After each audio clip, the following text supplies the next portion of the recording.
하이데베르그 요리문답 제30주차 문답 함께 살펴보도록 하겠습니다. 먼저 문답 함께 읽겠습니다. 제80문 질문: 주의 만찬과 로마 카톨릭의 미사 사이에는 어떤 차이가 있습니까? 답: 주의 만찬은 우리가 예수 그리스도 자신이 십자가에서 단번에 완수하신 희생에 의해 모든 죄로부터 용서받았다는 것을 증거하고, 또한 우리는 성령에 의해 그리스도에게 접붙임되었는데 그분은 그의 인성으로는 지금 땅 위에 있지 않고 하늘에서 그의 아버지 하나님 우편에 계시며 거기서 우리에게 경배를 받으신다는 것을 증거합니다. 그러나 미사는 산자들과 죽은 자들을 위하여 그리스도가 매일 사제들에 의해 제공되지 않는 한 그들이 그리스도의 고난을 통해 죄의 용서를 받지 못한다고 가르치고, 나아가 그리스도는 육체적으로 떡과 포도주의 형태로 존재하므로 그것들 속에서 경배되어야 한다고 가르칩니다. 그래서 미사는 근본적으로 예수 그리스도의 단번에 희생과 고난을 부인하는 것이며 저주받을 우상숭배 이외에 아무것도 아닙니다. 제81문 질문: 주의 만찬은 누구를 위해 제정되었습니까? 답: 자신들의 죄를 참으로 슬퍼하면서도 그 죄들이 그리스도로 말미암아 용서되었고 자신들의 남아있는 연약함이 그의 고난과 죽음으로 가려진다는 것을 신뢰하는 자들을 위해, 그리고 진정으로 자신들의 믿음이 더욱 강해지고 자신들의 삶이 더욱 거룩해지기를 바라는 자들을 위해 제정되었습니다. 그러나 위선자들과 진실한 마음으로 하나님께 돌아서지 않는 자들은 자신들에 대한 심판을 먹고 마시는 것입니다. 제82문 질문: 고백과 삶을 통해 자신이 믿음이 없고 불경건하다는 사실을 스스로 선포하는 자들에게도 이 만찬이 허용되어야 합니까? 답: 안됩니다. 왜냐하면 하나님의 언약이 모독을 받고 그의 진노가 전 회중에게 불타오르기 때문입니다. 그러므로 그리스도와 사제들의 규정을 따라 천국 열쇠에 의해 그들이 삶의 개선을 보일 때까지 그들을 제외시키는 것이 기독교 교회의 의무입니다. 성찬과 관련해서 성경에서 가르치고 있는, 특별히 이제 성찬이 우리가 소위 이야기하는 개신교회 성찬이 있고요. 그 다음에 로마 캐톨릭에서 하는 미사가 있는데, 지난 시간 우리가 살펴볼 때 다른 이해를 각자 가지고 있더라라는 걸 우리가 살펴봤었고요. 그러면 구체적으로 그 로마 카톨릭 교회의 미사와 우리가 하는 성찬의 차이가 무엇인가에 대해서 성경적인 이해를 다시 간단하게 확인하고 있는 그런 문답 함께 그걸 살펴봤는데요. 그 부분 함께 생각해보고 성경적인 성찬에 대해 다시 한번 생각해보도록 하겠습니다. 먼저 캐톨릭의 우리 소위 예배처럼 생각하는 미사라고 하는 것이 있는데요. 미사를 캐톨릭에서 어떻게 정의를 하고 있는가? 이제 그 인터넷 소개하고 있는 캐톨릭 천주교 전례 사전에 이렇게 소개를 하고 있는 것 하나 인용을 해서 보면요. 가톨릭 교회에서 경배 중심 행위인 성체 성사의 희생 제사를 미사라 부르는데, 이 단어는 말씀 전례와 성찬 전례 끝에 하는 말, 이때 미사 에스트 곧 파견하다 뜻을 가진 라틴어 미사에서 유래한다. 미사라는 표현은 성찬 죄송합니다. 미사 맨 마지막에 사용하는 이제 보내집니다 라는 표현이죠. 이때 미사 에스트 거기서 유래했다라는 거. 교회는 빵과 포도주의 겉모양 아래 그리스도의 몸과 피를 기념하는 방식으로 희생제사를 봉헌한다. 로마 교회의 이야기죠. 캐톨릭 교회에서는 그 미사를 통해서 성찬을 행한데 희생제사를 봉헌한다라는 것, 빵과 포도주의 겉모양으로 그리스도의 몸과 피를 기념한다는 표현이 등장하는데 결국 그 다음에 뭐가 사용되냐, 희생제사라는 표현이 사용되고 거기서 비성경적이다라고 이야기를 하게 된 거죠. 단 한 번 죽으신 예수님은 당신 교회의 직무로서 십자가의 희생제사를 제대 위에 다시 바치신다. 문제적인 이해죠. 제사 때 위에서 그 미사의 성찬대 위에서 다시 바칠 희생제사가 거기서 다시 이루어진다라는 이해.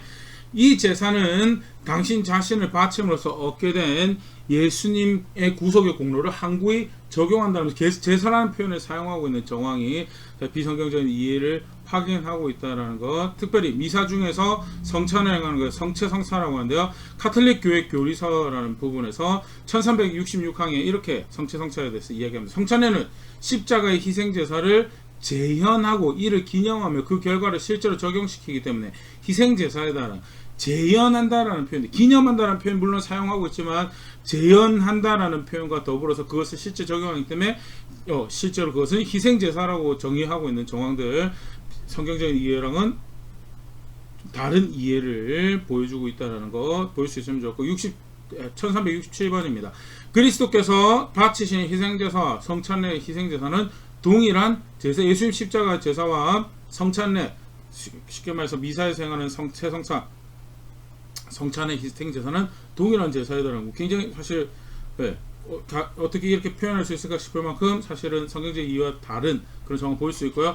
제물은 유일하고 동일하며 그때 십자가에 자신을 바치셨던 분이 지금 사제의 직무를 통해서 봉헌하시는 바로 그분이시다. 단지 봉헌하는 방식이 다를 뿐이다 라면서요, 사제의 이 성찬을 통해서 예수님이 봉헌된다라고 이야기하는 것 볼 수 있으면 좋을 것 같고요. 십자가 제단에서 단 한 번 당신의 제사를, 당신 자신을 피 흘려 봉헌하신 저 그리스도께서 그 똑같은 제사를 미사로 거행되는 이 신적 희생제사에서 피 흘림 없이 재현하고 계시기 때문에 이 희생제사는 참으로 속죄의 제사다라는 것. 성경의 이해랑 다소 다른 그런 표현들이 사용되어지는 정황들 볼 수 있으면 좋겠고요. 1368항입니다. 성찬에는 교회의 희생제사이기도 하다. 그리스도의 신비체인 교회는 그의 머리와 함께 봉헌된다. 교회는 그리스도와 함께 자신을 온전히 바친다. 교회는 성부께 드리는 그분의 전구와 결합된다. 성찬례에서 그리스도의 제사는 그 신비체의 지체들의 제사이기도 하다. 신자들의 삶, 찬미, 고통, 기도, 노동 등은 그리스도의 그것들과 결합되고 그리스도의 온전한 보험과 결합되며 이로써 새로운 가치를 얻게 된다. 제대 위에서 바치는 그리스도의 제사는 모든 세대의 그리스도인들에게 그분의 봉헌과 결합될 가능성, 참여한다라는 것을 실제로 그때 성부께 바쳐진다라는 봉헌의 의미로 표현하고 있는 정황들 볼 수가 있고요. 굉장히 사실 감동적인 표현일 수도 있지만 과연 이것이 성경에서 가르치고 있는 그런 의미, 그 참여함을 의미하는 건가에 대해서는 의구심을 가질 수밖에 없는 그런 표현들이죠. 그럼 실제로 성경에서 성찬을 어떻게 표현하고 있는가? 어떻게 보면 성찬의 가장 큰 첫 번째, 성찬이 캐톨릭, 지금 우리가 교리서라든지 사전을 참고해 봤는데요. 캐톨릭에서 로마 교회에서 이야기할 때는 그 십자가의 제사와 더불어서 매일에 또는 성찬대 위에서 제사가 드려진다라는 것, 그런 이해라면 동일한 제사가 거기서 봉헌되어진다라고 표현을 사용하기 때문에 실제 성경에서는 어떻게 가르쳐주고 있는가? 먼저 예수님의 구속사역에 대해서 히브리서 10장 11절부터 14절 말씀입니다. 제사장마다 매일 서서 섬기며 자주 같은 제사를 드리되 이 제사는 언제나 죄를 없게 하지 못하거니와, 구약의 제사들을 이야기를 하는 거죠. 매일 서서 섬기며 자주 제사를 드리는데 죄를 없게 하지 못한다라는 것. 12절, 오직 그리스도는 죄를 위하여 한 영원한 제사를 드리시고 하나님 우편에 앉으사 한 영원한 제사를 드리셨다라고 성경에 표현하고 있다라는 것. 13절, 그 후에 자기 원수들을 자기 발등상이 되게 하실 때까지 기다리시다가 하나님 우편에 앉아 계시다가 14절, 그 거룩하게 된 자들을 한 번의 제사로 영원히 온전하게 하셨느니라. 한 번의 제사로 영원히 온전하게 했다는 것. 한 번의 제사로 영원히 온전하게 했다는 건 다른 제사가 필요 없다라는 거죠. 영원히 한 번으로 끝났다라는 것. 다른 제사가 필요 없다는, 매일의 다른 봉헌이 또는 성찬대 위에서 또 다른 봉헌이 제사가 드려질 속죄의 제사가 또 필요하냐? 절대 그거 없다. 단 한 번에 2000년 전에 그 역사적인 그러나 영원하신 그 사건으로 끝이 났다라는 것이 성경에서 가르쳐주고 있는 모습이죠. 그래서 기본적으로 성찬을 가지고 속죄의 제사니 그 십자가의 그 제사가 재현되어서 다시 그리스도가 봉헌되어진다라는 그런 표현, 굉장히 신비적 감동은 주어질 수 있지만 비성경적이고 사실은 성경에서 그런 의미를 가지고 있지 않기 때문에 저런 이해를 가지고 성찬을 접근하는 것 자체가 이미 예수 그리스도의 사역을, 오늘 우리 한 가지 읽었던 문답에서 이야기하는 예수님의 그 십자가의 사역 자체를 모욕하는, 멸시하는 그런 결과를 가지고 오게 된다는 거 보면 보일 수 있으면 좋겠고, 그럼 성경에서 이야기하고 있는 주의 만찬은, 성찬은 무엇을 의미하는가라고 할 때 누가복음 22장 19절입니다. 또 떡을 가져 감사기도 하시고 떼어 그들에게 주시며 이르시되 이것은 너희를 위하여 주는 내 몸이라 너희가 이를 행하여 나를 기념하라 하시고. 기념하는 자, 기념하는 자. 20절 저녁 먹은 후에 잔도 이와 같이 하여 이르시되 이 잔은 내 피로 세우는 새 언약이니 곧 너희를 위하여 붓는 것이라 하면서요. 예, 기념하고요. 감사하는 자리가 기념하고 기억해서 은혜를 헤아리기에 감사하는 자리가 성찬의 자리죠. 기념하는 자리입니다. 그 제사가 또 발생하는 자리가 아니고 기념하는, 기억해내는, 실제로 배운 말씀대로 배운 것을 기억해내고 헤아리는 자리가 그 자리지 그 이상의 자리도 아니라, 기억하고 기념하는 가운데 역사하시는 하나님의 영을 통해서 감격을, 열정을 다시 회복하는 은혜 분명히 생기죠. 그러나 그것이 거기서 제사가 또 드려지기 때문에 발생하는 게 아니고 말씀대로 순종하여서 제대로 기념하고 있기 때문에, 제대로 감사하고 있기 때문에 주어지는 은혜다라는 것. 아울러서 그 성찬 예식은 또 어떠한 예식이냐, 고린도서 10장 16절 말씀입니다. 우리가 축복하는 바 축복의 잔은 그리스도의 피에 참여함이 아니며 우리가 떼는 떡은 그리스도의 몸에 참여함이 아니냐. 그의 피에 참여하고 그의 몸에 참여한다는 것, 이것은 무엇을 의미하는가? 그리스도와 함께 연합하여서 죽는다라는 그것을 의미하는 거예요. 결국 자신의 신앙을 고백한다라는 거예요. 예수님을 믿습니다. 나를 대신하여 죽으신 그 예수님이 나의 주가 되심을 믿습니다라는 고백을 뭘로 하느냐? 성찬을 가지고 고백을 한다라는 거죠. 그래서 이미 나는 그리스도 안에서 죽은 자이고 그의 사심에, 그의 죽으심에 동참하고 그의 사심에 살아서 이제 그리스도가 내 안에 사시고 저는 그렇게 하나님 백성이고 그리스도의 사람으로 살아갈 것입니다는 그것을 고백하는 참여함이다라는 거지, 그 실제로 그 자리에서 제사가 드려주고 봉헌이 되어주고 그걸 의미하는 것이 여기서 참여한다는 그런 의미가 절대 아니다. 실제로 우리가 그 자리에 참여할 수 있는 자리도 아니죠.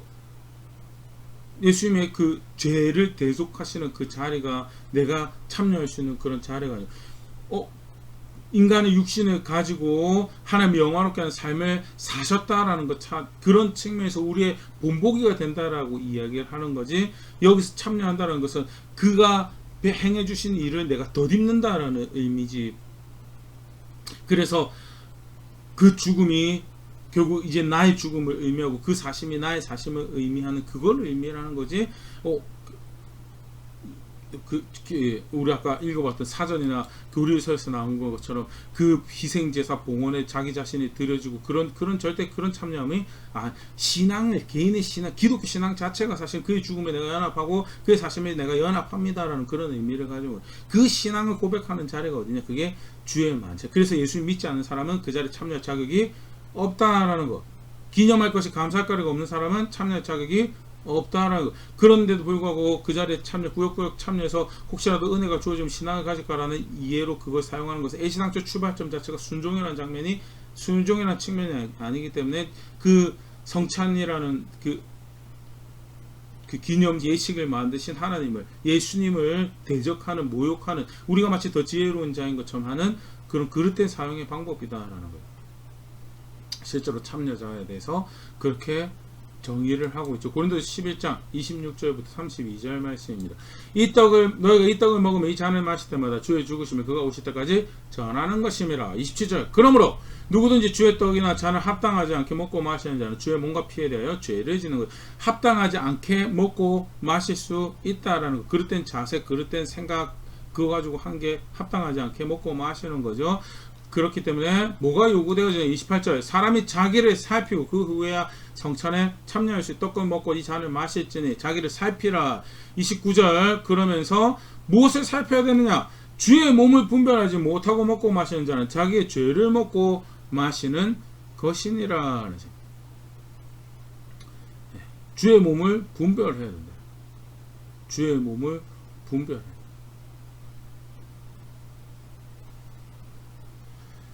주의 몸을 분별하지 않으면요, 자기의 죄를 먹고 마시는. 주의 몸을 분별한다라는 것은 먼저 예수님을 믿고 내가 몸에 소속되어 있다는 것.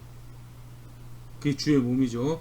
그래서 예수 그리스도의 머리로 알고 내가 그의 지체로 살아간다. 내 개인적으로 그를 머리로 알고 내가 그의 지체로 살아가고 있는가.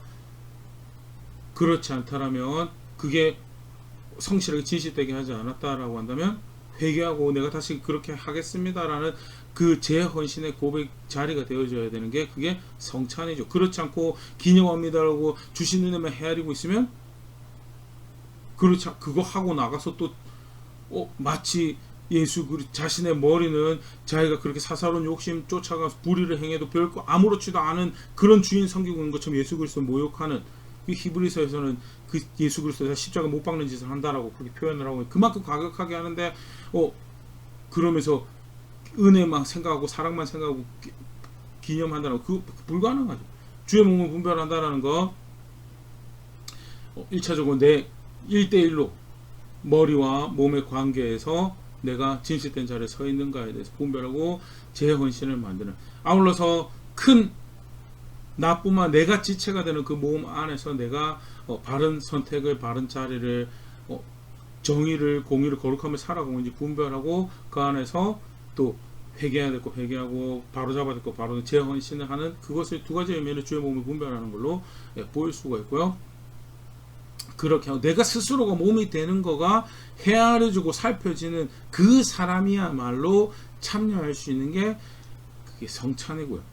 그걸 제대로 살피지 않고 참여하면 자기 죄를, 예수님을 대적해서 그 은혜에 감사합니다라고 하는데 그 자기의 성찬은 결국 사신주를 비방하고 모욕하는 그런 자리가 된다. 그런 부연 설명을 이렇게 합니다. 30절부터 그러므로 너희 중에 약한 자와 병든 자가 많고 잠자는 자도 적지 아니하니 우리가 우리를 살폈으면 판단받지 아니하려니와 우리가 판단을 받는 것은 주께 징계를 받는 것이니 이는 우리로 세상과 함께 정죄받지 않게 하려 하심이라. 하면서 판단하라고, 분별하라고, 그래서 제대로 해야 될 거 하라고. 그렇게 하지 않으면 마지막 때에 세상이 벌받는 자에서 함께 벌받는 그런 자리가 되고, 그만큼 사실은 이 성탄 궁극적으로는 말씀을 주신 거고 거기 순종해야 될 책임이 있는 것이고 그걸 제대로 순종하기 위해서 애를 써야 되는 또 다른 은혜의 자리가, 은혜의 도구가 뭐냐, 그게 성찬이고 그렇게 되어져야 된다는 것. 아울러서 로마교회 간단하게 우리 살펴봤지만 애시당초 이해 자체가 다른 예식을 하고 똑같은 모양으로 보여질지 뭐 이해 자체가 다른 예식을 행하고 있기 때문에 조금 더 엄중하게 이야기하시는 분들은 로마교회에서 구원이 날 수 없다라고까지 이야기하게 되는 정황이, 아예 그릇된 이해를 가지고 열심히 예수님 기념한다라고 하는데 십자가 2000전의 십자가는 멸시하고 지금 오늘 내가 십자가를 만들어내고 있는 그런 예식을 하고 있다라는 측면에서 정말 다른 이해를 가지고 있다라는 것도 볼 수 있으면 좋을 거고, 궁극적으로 우리의 이해가 옳다라는 것도 아니고 뭐가 성경에서 말씀하시는 걸 따라하는 게, 성찬은 내가 만들었고 우리가 만들어야지 않았어요. 우리의 수단으로 사용할 수 있는 것도 아니고 말씀하신 대로 사용할 때 은혜로 주신 도구 우리 안에 역사에서 그 은혜가, 그 의도가 열매를 맺고 그것이 우리에게 선물이 되어지는 그런 은혜의 도구로 사용해야 되는 것이 성찬이고요. 그거는 성찬뿐만 아니죠. 우리 기본적인 신앙을 살아갈 때 궁극적으로 우리의 힘으로 다다를 수 없는 하나님, 우리가 우리의 하나님을 알고 그를 향해 기도하고 그를 향해 예배하고 그의 나라를 바라고 살아가고 있다는 그런 놀라운 정체성을 보여받고 그렇게 여겨지는 자리에 섰다는, 그렇기 때문에 뭐든지 말씀 따라서 이해하고 따라 살기 위해서 수고하고 애쓰는 것이 그 신앙의 모습이 되어야 된다. 출애굽기 20장 22절 23절 말씀입니다. 여호와께서 모세에게 이르시되 너는 이스라엘 자손에게 이같이 이르라. 내가 하늘로부터 너에게 말하는 것을 너희 스스로 보았으니 너희는 나를 비교해서 은으로나 금으로나 너희를 위하여 신상을 만들지 말고, 네 맘대로 네 이해 쫓아서 은으로나 금으로나 만들지 말라고. 본 적도 없지 않느냐라고. 들은 건 목소리밖에 없는데 그 말씀 제쳐놓고 너희 이해 쫓아서 은으로 금으로 비교내면 그게 여호와 하나님이 될 수가 절대 없다라는 거. 니들 마음대로 만들어내는 신앙이 아니고 니들 마음대로 만드는 신의 이해가 아니다라는, 처자의 신앙의 기준을 함께 주신 말씀이다라는 거. 아울러서 더하거나 빼지 말라는 거. 신명기 4장 2절 말씀입니다. 내가 너에게 명령하는 말을 너희는 가감하지 말고 내가 너에게 내리는 너희 하나님 여호와의 명령을 지키라. 더하거나 빼면, 더하면 저주가 더할 것이고 빼면 생명책의 기록, 생명책에서 그 거룩함에 참여한 자에서 너희가 빠질 것이다 라고 이야기하는 거 동일하게 계시록에서 우리가 살펴볼 수가 있고요. 왜? 다다를 수 없는 하나님을 만들어진 존재가 함께 할 수 있는 은혜를 누렸어요. 내가 시작한 일이 아니기 때문에 이후에 진행되는 순간순간 그 하나도 내가 마음대로 할 수 있는 그 어떤 권리나 자격 존재하잖아요. 말씀대로. 그래서 뭐가 제대로 예배하는 건지, 뭐가 제대로 기도하는 건지, 뭐가 제대로 그를 섬기는, 뭐가 제대로 그를 가까이 하는 건지, 뭐가 제대로 그와 함께 하는 건가에 대해서 지속적으로 기준 가운데 행하지 않으면 결국 내 스스로 하나님 섬긴다, 내가 하나님하고 함께 한다라고 하는데 하나님하고 함께 하는 자리에 있지 않고 토해내는 자리에 있으면서 스스로는 하나님과 함께하고 있다. 자기 느낌 충실해가지고 하나님의 영광을 이렇게 해야지 받으시지, 그렇지 않으면 어떻게 영광을 받으시로 자신있게, 우리는 어떤 근거를 자신있게 그걸 이야기할 수 있는 근거가 존재하지 않는다는, 간단하게 로마교회 성찬의 경우, 우리 성찬의 경우 성경에서 가르치는 것 살펴봤었는데요.